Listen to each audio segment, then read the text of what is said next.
বাংলাদেশ কখনো ফুটবল বিশ্বকাপে খেলেনি, আর সে কারণে বিশ্বকাপে খেলার অনুভূতি আসলে কেমন সেটা আসলে আমরা জানি না। তবে একটা বিশ্বকাপ এলে Brazil, Argentina, Portugal, Spain, England এই দলগুলো প্রথম ম্যাচে মাঠে নামার আগে সেই সব দেশের ফ্যানরা ঠিক যে ধরনের উন্মাদনায় ভোগে, ঠিক এই মুহূর্তে বাংলাদেশের ফুটবল ফ্যানদের শিহরণ তার চেয়ে কয়েক কয়েক কয়েক গুণ বেশি। এ যেন বাংলাদেশের বিশ্বকাপ, এ যেন বিশ্বকাপের ম্যাচ, যেই ম্যাচে মুখোমুখি হতে যাচ্ছে বাংলাদেশ এবং সিঙ্গাপুর। বাস্তবতাটা কি? টিকিটের জন্য হাহাকার, মানে এইরকম টিকিটের চাহিদা এর আগে সবশেষ কবে কোন ম্যাচের আগে আমরা দেখেছি সেটা যে কোনো খেলা মিলিয়ে মনে করা আসলে মুশকিল।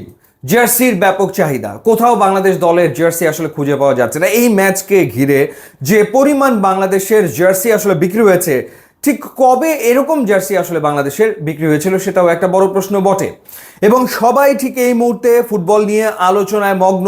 সিঙ্গাপুরের বিপক্ষে কি হবে বাংলাদেশের ফরমেশন, সিঙ্গাপুরের বিপক্ষে জেতা সম্ভব কিনা, সিঙ্গাপুরের বিপক্ষে গোলটা কে করবে।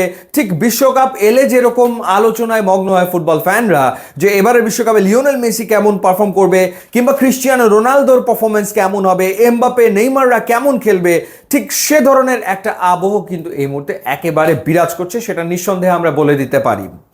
এই যে সিঙ্গাপুর বাংলাদেশে এসছে, প্র্যাকটিসে গেছে, সংবাদ সম্মেলন হলো, তিল ধারণের জায়গা নেই, সাংবাদিকরা একেবারে গিজগিজ করছে। এবং প্র্যাকটিসের ক্ষেত্রেও একই ঘটনা আমরা আসলে লক্ষ্য করলাম। তো এই যে যে আগ্রহটা, সেই আগ্রহটা সত্যিকার অর্থেই নান্দনিক। ঘটনা যেটা হয়েছে যে বাংলাদেশের ক্রীড়াঙ্গন একটা লম্বা সময় ধরে একটা খেলা কেন্দ্রিক হয়ে গিয়েছিল, সেটা হচ্ছে ক্রিকেট। কারণ আন্তর্জাতিক পর্যায়ে সাফল্য যা আসছিল সেটা শুধুমাত্র ক্রিকেট ধরেই আসলে আসছিল। অন্য খেলাগুলোতে তো বাংলাদেশের পারফরমেন্স আসলে বিশ্বমানের না, সে কারণে অলিম্পিকে আমরা অংশগ্রহণ করলেও সেখানে আমাদের পদক নেই। এশিয়ান গেমস কিংবা কমনওয়েলথ গেমসে আমরা কালে ভদ্রে দুই একটা খেলাতে হয়তো দুই একটা মেডেল পাই, সেটা শুটিংয়ের হাত ধরে হোক বা কাবাডির হাত ধরে হোক। তো সেই কারণে বাংলাদেশের ক্রীড়াঙ্গন একেবারে একটা খেলা কেন্দ্রিক হয়ে গেছিল। সেইখানে নতুন আশার সঞ্চার হয়েছে ফুটবলকে ঘিরে, এবং ঠিক এই মুহূর্তে আমরা বিশ্বাস করতে শুরু করেছি যে ফুটবলে আমাদের নবজাগরণ হতে চলেছে, নতুন পথ চলার শুরু হতে চলেছে, এবং এই পথ চলা যাবে আসলে অনেক দূর। ঠিক এই মুহূর্তে আমরা চোখ রাখছি এশিয়ান কাপে। আমরা এশিয়ান কাপে খেলতে চাই। সেই কোনো এক কালে 1980 সালে আমরা খেলেছিলাম এশিয়ান কাপে কুয়েতে। এরপরে আর আমাদের কোনো দিন এশিয়ার সর্বোচ্চ পর্যায়ে খেলা হয়নি। আমরা এখন সেখানে চোখ রাখছি। শুধু সেখানে চোখ রাখছি না, আমাদের বোধহয় স্বপ্নের পরিধি আরও বড় হয়ে গেছে। এই হামজা, এই সমিত সোম, এই ফাহমিদুলকে নিয়ে আমাদের আসলে স্বপ্নের পরিধি আরও বিস্তৃত হয়েছে।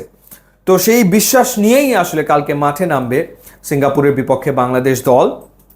এবং যে আবহ তৈরি হয়েছে সেটা আসলে এক্সট্রা অর্ডিনারি, মানে একেবারে সত্যিকার অর্থে ফুটবল বিশ্বকাপের আবহটা আমরা যেন টের পাচ্ছি হাড়ে হাড়ে। একেবারে কি হবে কি হবে একটা ভাব তো সবার ভেতরে রয়েছে, এবং এই মুহূর্তে সবাই আসলে ফুটবল নিয়েই আলোচনায় মগ্ন রয়েছে, ফুটবল নিয়েই ভাবছে, ফুটবল নিয়ে আসলে চিন্তা করছে। সো নতুন দিনের সূচনা হোক দুর্দান্ত ফুটবলের মাধ্যমে সিঙ্গাপুরের বিপক্ষে। বাংলাদেশের এটা একটা বিশ্বকাপের ম্যাচ, তেমনটাই মনে হচ্ছে, এবং সেই ম্যাচ জিতে নতুন দিগন্তের সূচনা করুক হামজা, সমিত সোম, ফাহমিদুলরা, সেটাই আমাদের প্রত্যাশা। ইউটিউব, ইনস্টাগ্রাম লিঙ্ক দেওয়া আছে, আপনারা যোগ দিলে খুবই খুশি হবে। And thanks for watching.